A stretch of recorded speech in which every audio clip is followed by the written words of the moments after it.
Welcome to the Learning Pines YouTube. We hope this video helps. You have the device ready and know whether it's an iPhone or Android. That matters because menus differ.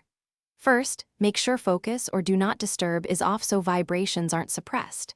Then open settings and go straight to sounds and haptics on iPhone or sound and vibration on Android.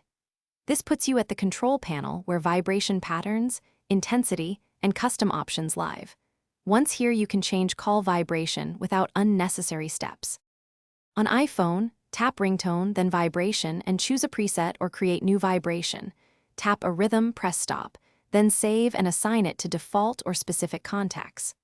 On Android, open call settings or sound and vibration, select vibration pattern or intensity, pick a preset, or use a manufacturer app to create a custom pattern if available. Test the pattern by using the preview button. Once you like it, apply it to all calls or assign it per contact, finalize by assigning the new vibration to default and, if desired, to specific contacts so you can recognize callers instantly.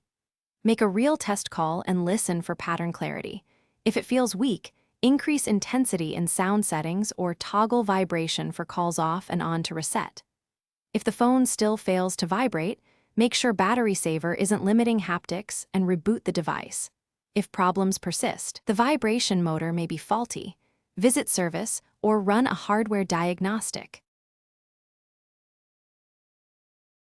Thanks for watching. Consider subscribing if we helped you.